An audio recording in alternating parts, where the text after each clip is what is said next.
그래서 이제 광주 운동권 하면은요, 난민전과 민청협을 통해서 우리가 이것을 설명할 수가 있습니다. 민청협을 먼저 우리는 좀 알 필요가 있는데요. 아까 얘기한 1974년 민청학년 사건이 있었다고 그랬죠. 김대중 납치 사건입니다. 관련 추종자들입니다. 이들이 이제 다 감옥에 갔죠. 약 180여 명이 감옥에 갔습니다. 이때 구속자 협의회를 윤한봉이가 만들었습니다. 자, 그런데 우리나라에 김용규라는 이 간첩으로 있다가 전향한 사람이 있어요. 이 사람이 이제 글을 썼는데요. 이때 구속자 협의회를 만들 때 북한에서 여기에 함께 참여했다 이렇게 얘기를 합니다. 자, 그러니까 윤한봉과 이 북한과는 커넥션이 있었다라고 이렇게 이야기를 하는 것입니다.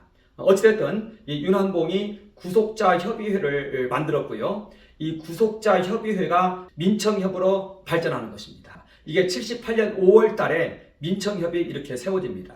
자, 그리고 1980년 3월 1일에 서울의 봄이 있죠. 이때 민청학년 사건 관련자들과 난민전 사건 관련자들이 다 이제 출소를 합니다. 687명이 출소를 했는데요. 이들 중에 이제 민청학년 사건 관련자들이 한 절반 됐다고 그러는데 이들이 전부 민청협으로 이제 흡수가 됩니다. 그리고 이 민청협의 간부들을 김대중은 한민통 자금을 이용을 해서 이제는 사조직화합니다. 그렇게 해서 민청협 전체가 이제는 김대중 국민연합의 하나의 이제 하위 기관처럼 돼버린 것입니다. 그래서 국민연합을 통해서 민청협에 지시하고 민청협에서는 모든 대학교에서 이제는 시위를 일으키면서 80년 4월 달에는 106개 대학에서 이 시위가 일어나게 하는 그런 역할을 하게 되는 것입니다. 자, 그리고 전남 민청협을 윤한봉은 별도로 또 세웁니다. 그리고 이 전남 민청협을 통해서 이제는 이 광주 사태에 관련한 일을 또 저지르는 것입니다. 이 전남 민청협에서 이 무장 봉기를 계획한 것으로 이렇게 추정이 된다는 것입니다. 자, 그러니까 결국은 보면은요, 민청협이 있는데 이 민청협은 국민연합의 하위기관처럼 되어 있습니다. 그런데 난민전에 있는 주요 멤버들이 이 민청협에 또 깊이 개입이 되어 있습니다. 아까 말한 윤한봉도 민청협의 거의 설립자격에 있는데 그 구속자 협의회를 설립했고 전남 민청협의 또 설립자인데 결국 윤한봉도 난민전 전사인 것입니다. 그리고 전남 민청협을 통해서 이 가톨릭 농민회가 아마 이제 어떤 커넥션이 형성이 된 것 같아요. 이렇게 이제 연결이 되어지고 그리고 난민전에 있는 또 주요 전사가 가톨릭 농민회 아까 이강 얘기했죠. 거기에 이제 그 중역이 되어지고 그리고 난민전 그 산하 조직으로는 청하규가 있고 민투가 있고 민학련이 있고 이런 모든 조직들이 사실은 이렇게 하나처럼 되어 있는 이 사람이 여기도 속하고 저기도 속하고 그러니까요. 난민전 전사로서 아까 윤상원 그 민학련을 통해서 이제 했다고 그랬죠. 이 윤상원이가 이 국민연합의 전남 지부의 사무국장이었습니다. 자, 그리고 아까 얘기한 전남 민청협을 세운 그 윤한봉이가 또 국민연합의 전라도 지역에 이러한 조직을 확대하는 작업을 했습니다. 그러니까 윤한봉이가 윤상원을 국민연합의 사무국장으로 추천한 이런 형국이 될 것입니다. 그래서 이 김대령 씨의 판단이 저는 맞다고 보는데요. 광주 운동권을 설명할 때 난민전에 포섭된 민청협 이런 표현을 씁니다. 이들이 주동 세력이었다.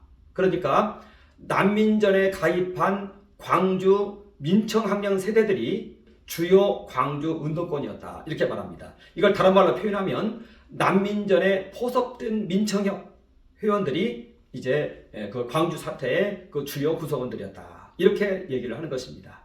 그러니까 민청학령 사건 관련해서는 어떤 의미에서는 순수한 무리들도 많이 있었습니다. 그러나 이들이 이제 난민전에 다 포섭이 되어서 이제 그와 같은 봉기를 일으키게 되었다는 것입니다. 그래서 광주 운동권에 대한 설명을 할 때 이들 각각에 대해서 나름대로 하나의 역할을 한번 볼 수가 있는데요. 저는 민청협을 지금 설명을 했고요. 두 번째는 난민전 관련된 청하규가 있습니다. 이 청하규에서는 어떤 활동들을 주로 했냐면요. 운동권들을 대상으로 중심 인물들을 조사하고 선정해서 조직화하는 작업을 했습니다. 그러니까 전사를 뽑아내는 것이죠. 그리고 양성을 하는 것이죠. 그리고 이들을 이제 민학련이나 민투나 이런 데로 이제 속하게 만드는 그러한 일들을 이제 청하기 위해서 했다는 것입니다. 골간 조직이라고도 하고요. 난민전에서는 무수한 소그룹들을 조직하고 운영했다 이렇게 말합니다. 그리고 전남대에서 많이 사용된 위장 용어는 사회과학이라는 용어로 이제 많은 사람들을 포섭했다. 그래서 난민전에는 무수한 소그룹들이 있었다. 이렇게 이야기를 합니다. 그러니까 청하기는 골간 조직이고요. 민투는 의학 조직인데 주요 대학들에 대해서 민투가 총학생회를 장악했다. 이렇게 말합니다. 그러니까 난민전에서는 난민전이라는 이름을 쓰거나 청하기라는 이름을 쓰거나 그렇게 하지 않고 의학 조직으로서 민주투쟁위원회라는 그러한 조직으로 이렇게 포섭된 사람들을 배치시켰고 그들을 통해서 총학생회를 장악했다. 이렇게 이해를 하면 되겠습니다. 광주 사태가 일어났을 때 난민전 민투의 활동으로서 어떤 사례가 무엇이 있느냐? 조선대학교의 그 민투의 그 투쟁 사례가 있습니다. 1980년 4월 달에요. 조선대학교에 난민전 세력이 총학생회를 장악했습니다. 조선대학교하고 전남대는요, 아까 얘기한 난민전이 다 장악을 하고 있었습니다. 김남주, 윤한봉, 김상윤 이런 사람들이 전부 장악을 하고 있었어요. 그래서 조선대학교에서는 1980년 4월 달에 총학생회 체제를 민투 체제로 완전히 바꿨습니다. 그래서 5월 1일 날 조선대학교 민주화 투쟁위원회 민투죠 결성을 했고요. 5월 9일에는 이걸 발족을 하면서 시국 선언문을 발표했고요. 그리고 5월 11일에는 고려대에 조선대 민투 결성 사실을 통보를 했습니다. 그리고 5월 12일에 전국 대학교 총학생회 대표회의 때 제1공동시국 선언문을 채택하자고 의견을 교환을 했습니다. 그 내용은 뭐였냐면 당국의 휴계령이 내려질 경우 전국적으로 공동으로 걸기하자는 내용이었습니다. 그런데 이 결의는 광주에서만 이행이 되었고 그것이 바로 광주 사태였던 것입니다. 그러니까 민투에서 이렇게 모든 총학생회에 대해서 영향력을 행사하고 있는 그러한 모습인 것입니다. 그리고 민학련 아까 얘기했죠. 79년 2월 달에 민학련을 출범을 시키는데요. 난민전이 전남대와 조선대를 원격 조정하기 위해서 만든 조직입니다.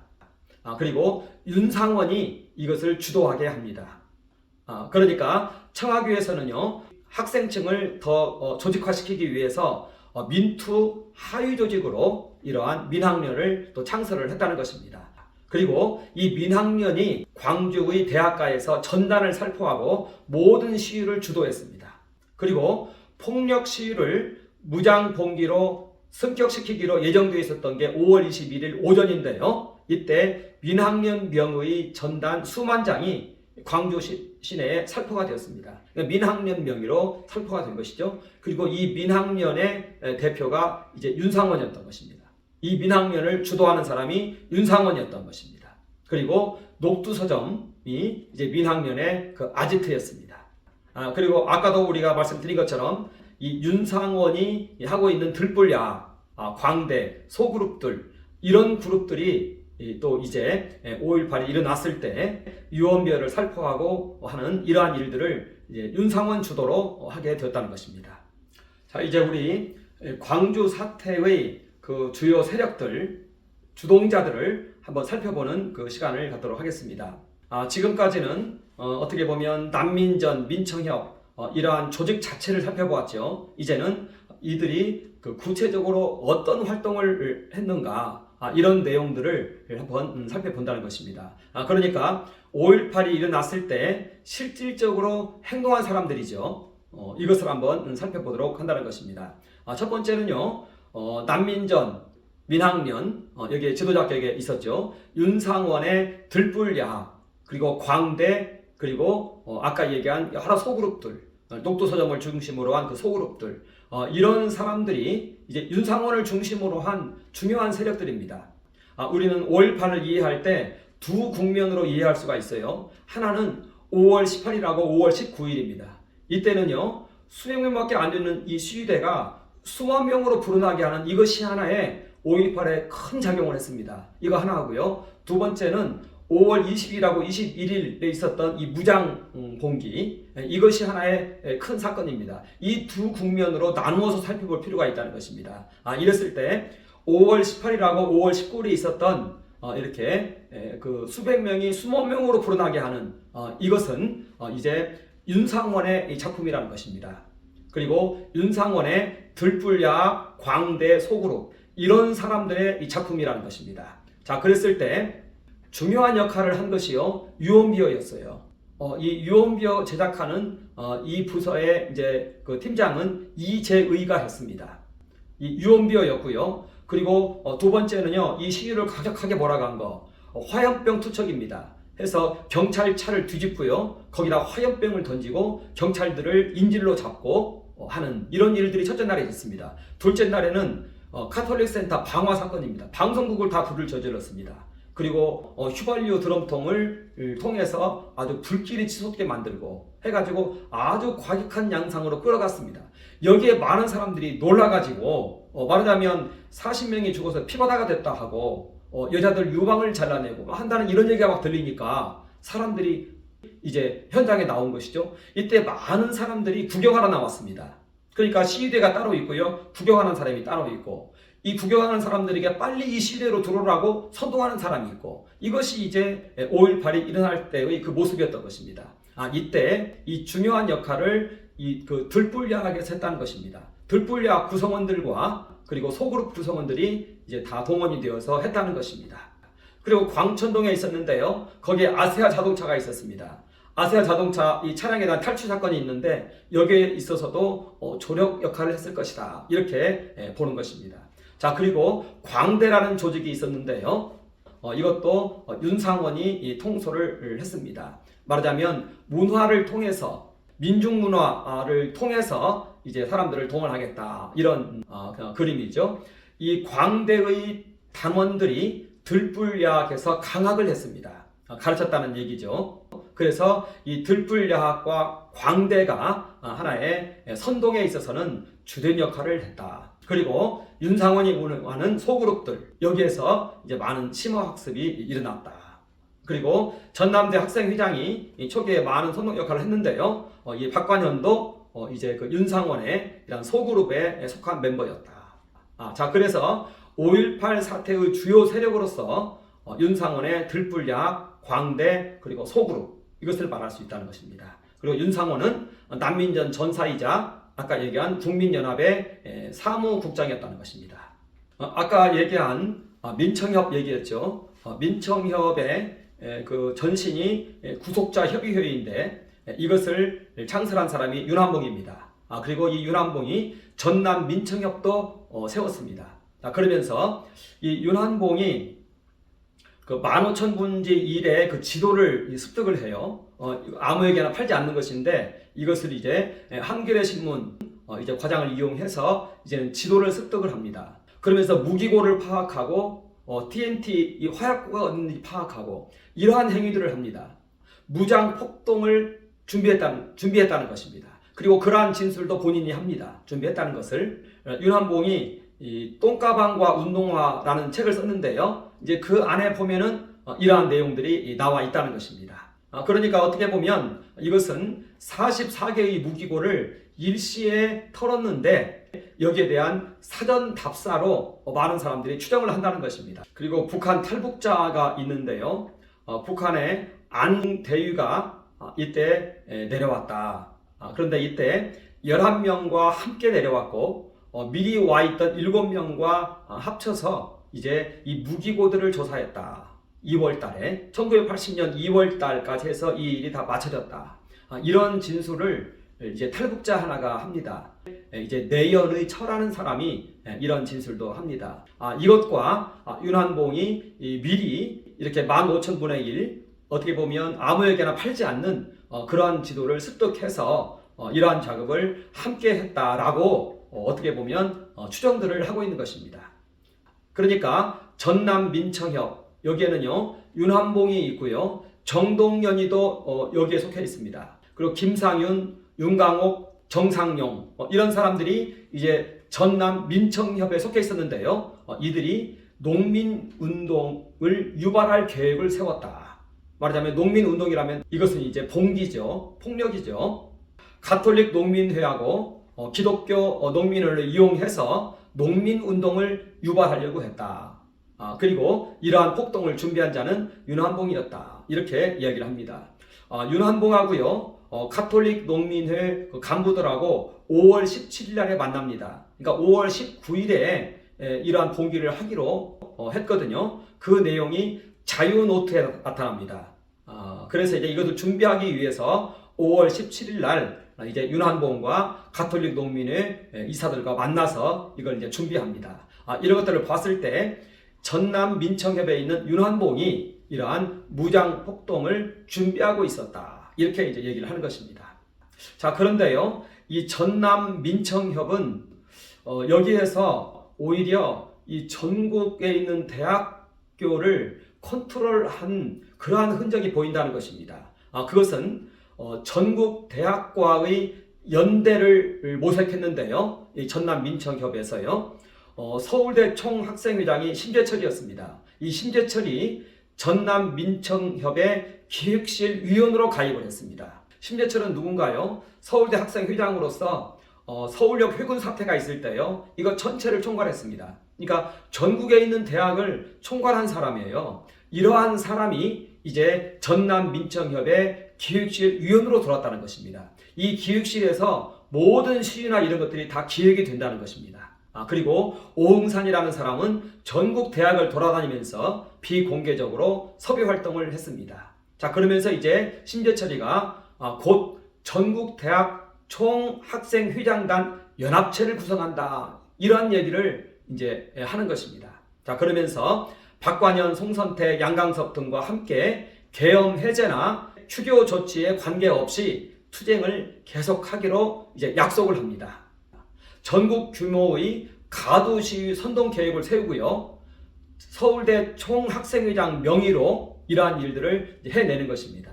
그런데 실제 사령탑은 전남대 기획실이었다는 것입니다. 이게 바로 전남 민청협입니다. 여기에 주요 구성원이 윤환봉, 정동연, 김상윤, 윤강옥, 정상용, 이런 사람들이라는 것입니다. 그래서 전남 민청협이 어떻게 보면 전국 대학에 이런 대한 역할을 한 것도 있고, 그보다 더 여기에서 집중적으로 더 말하고자 하는 것은 이들이 농민 봉기를 계획을 했다는 것입니다. 무장 봉기를 계획을 했다는 것입니다. 그리고 5월 19일에 이제 가톨릭 농민회에서 이제 무장한 사람들이 올라옵니다. 물론 총으로 무장한 것은 아니죠. 곡괭이, 삽, 낫 이런 걸로 무장한 이런 세력들이 올라오는데요. 어떻게 보면 이제 이들이 5월 22일에 그 무기고 탈취나 이런 사태와 무관하지 않은데, 그런데 5월 20일하고 5월 21일의 그 사태는 전문가의 소행이라는 것입니다. 그렇다면 가톨릭 농민회나 기독교 농민회가 이렇게 무장 봉기를 계획을 하고 움직였을 때 여기에 함께 섞여 들어올 수 있다. 이러한 것들을 우리는 이제 추정을 해본다는 것입니다.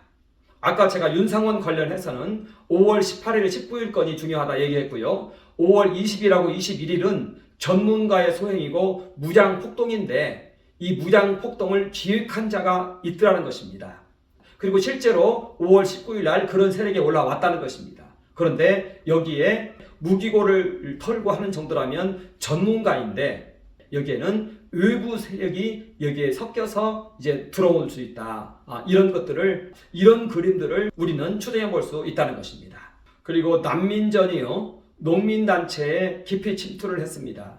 아까 얘기한 난민전의 이 청하교에서는 대학의 이념 서클과 농협 관련한 재야 청년 조직과 접촉하면서 확대 발전시켜 나갔습니다. 그래서 가톨릭 농민회가 5월 19일에 무장 봉기를 일으키기로 했었는데요. 이때 이강, 조계선, 홍영표 등이 난민전 전사들이었습니다. 이 중에서 이강은 가톨릭 농민회의 간부였습니다. 그리고 크리스천 아카데미, 여기에도 난민전이 개입을 했고요. 기독교 농민회가 있는데요. 이 기독교 농민회하고 가톨릭 농민회가 이때 주요 무장 봉기 세력인데요. 기독교 농민회는 아까 얘기한 김남주가 해남 농민회를 세웠는데요. 여기에 이름을 바꾼 것이 이제 기독교 농민회입니다. 그러니까 여기도 이제 이념적인 그러한 단체이죠. 그리고 빨치산 장두석이 있는데요. YWCA에서 사무실을 열어서 그 양서 조합을 운영을 했죠. 그러면서 가톨릭 농민회와도 깊이 개입되어 있었습니다. 어떻게 보면 이러한 그 구성원들이 이제 무장 봉기를 계획을 하게 된다는 것입니다. 그래서 이제 우리 마지막으로 이 광주 운동권들의 무장 폭동 계획에 대해서 한번 살펴보도록 하겠습니다. 무장 계획에 대한 기록들이 이렇게 있습니다. 박노해의 윤상원 평전을 보면은요, 5월 9일 윤상원이 청년 운동권 사람들과 만나서 향후 전술 방침을 논의합니다. 자, 그럴 때 쇠파이프, 강목, 화염병 등을 준비하고 만일의 경우에는 예비군 무기고를 습격해서 총기를 확보하고 TNT를 제작해서 자체 부장을 해야 한다라고 이렇게 이제 역설을 합니다. 이것은 이제 다른 증언들도 이런 내용들이 있습니다. 이제 무장 폭동을 계획하고 있는 것이죠. 그리고 세계 기록 유산으로 등재된 5.18 기록물에 보면은요, 5월 19일자 성명서가 있습니다. 여기 보면은 결전의 순간이 다가왔다 하면서 학생혁명군 상무대에서 무기 탈취의 성공이라고 기록되어 있으며 4가지 행동강령이 여기에 나타나 있는데요. 무기를 제작하라, 전 관공서를 불태워라, 차량을 획득하라, 특공대를 조직하고 군 무기를 탈취하라. 이게 5월 19일자 성명서에 있습니다. 5월 19일은 어떤 날인가요? 그냥 시위가 일어난 날이에요. 그런데 이러한 성명서가 돌았다는 것입니다. 그리고 실제로 이 강령대로 진행이 되었다는 것입니다. 이러한 것들이 무장 폭동이 계획된 것이라는 것을 또 말하고 있다는 것입니다. 그리고 이제 윤환봉이 무기고 위치를 사전에 파악했습니다. 윤환봉은 군사 작전용 지도를 미리 습득을 했습니다. 아무에게나 할 수 없는 것인데 이걸 한겨레 신문 어떤 간부를 통해서 이걸 습득을 해가지고 무기고와 TNT 화약 위치 파악을 위해서 이러한 지도를 습득했다는 것입니다. 아까 이야기한 것처럼 탈북자들의 증언에 의하면 북한군 안창식 대위입니다. 안창식 대위의 내연의 처에 의하면 2월 말에 무기고 위치가 다 파악이 되어 있었다. 그래서 윤환봉은 북한과의 커넥션이 있었을 것이다. 이렇게 얘기를 합니다. 그리고 윤환봉의 배후는 후계인 역할을 하는 사람들은 장두석과 박현채였다. 이렇게 김대령 씨는 이야기를 하고 있습니다. 말하자면 무장 폭동에 대한 하나의 계획들이 이렇게 이제 기록들이 이렇게 있고요. 그리고 이제 중요한 것은 자유노트라는 회의록이 있습니다.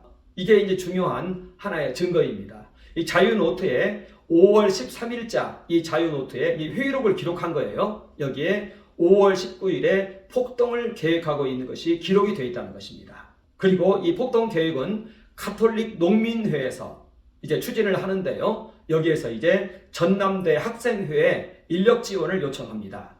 이 자유노트에 있는 기록을 보면은요, 공영터미널 바로 앞에 그 북동성당이라고 있습니다.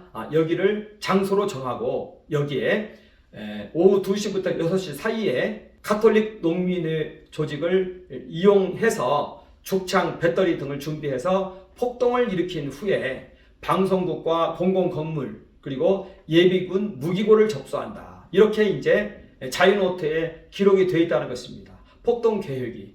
그리고 이제 가톨릭 농민회에서는 시위를 위해서 전남대에 학생 300명을 지원 요청을 합니다. 이것이 이제 자유노트 5월 15일자로 있습니다. 그리고 봉기 일정은 예비군 무기고를 접수한 후에 오후 6시경에는 도청까지 점령한다. 이렇게 이제 되어 있다는 것입니다. 그런데 이대로 이제 5월 21일 날 진행이 되는 거예요. 그런데 이러한 일들은 가톨릭 농민회만 가지고는 할 수 있는 일이 아니라는 것입니다.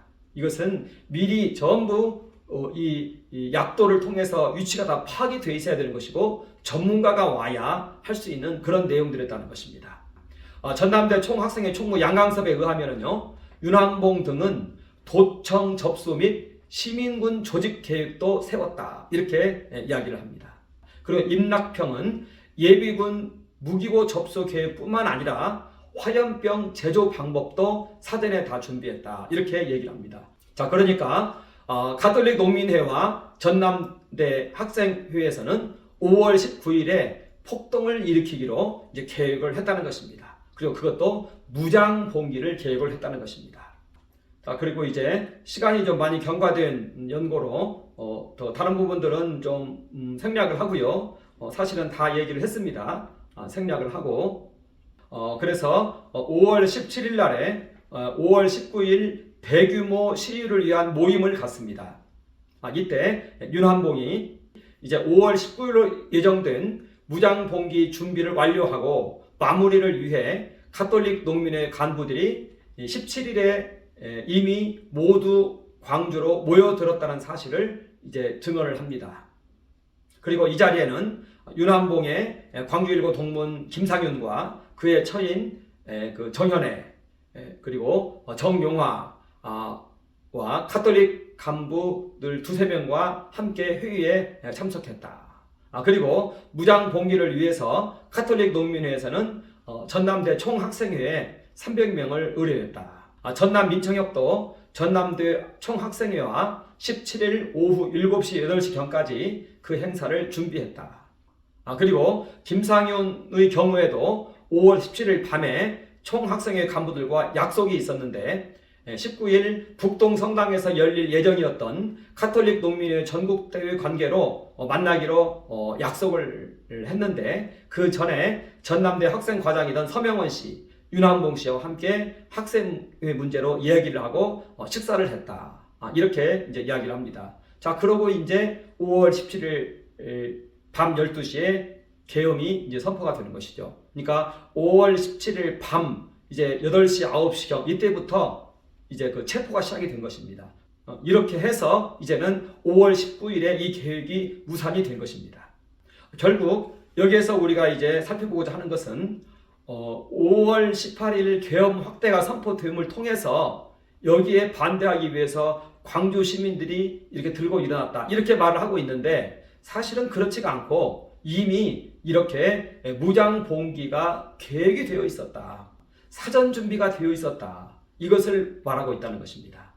그래서 계엄 확대에 반대해서 광주 시민들이 일어나서 이걸 가리켜서 헌정질서 수호 행위라고 하고 광주 민주화 운동이라고 말하고 있는데 이것을 5.18 특별법과 대법원 판결문에서는 말하고 있는데 그런데 지금까지 살펴본 바에 의하면 난민전과 민청협에 의해서 계획된 무장 봉기였더라. 자유노트에 이러한 내용들이 다 소상히 나타나 있더라. 그리고 그 구성원들이 다 사회주의자였더라. 그렇다면 이 계엄 확대의 이유는 타당한 계엄 확대였고 그리고 그 시위의 이유는 민주화 운동은 아니었다. 그 시위의 이유는 자유민주화 운동은 아니었다. 이렇게 우리는 결론을 지을 수 있다는 것입니다. 감사합니다.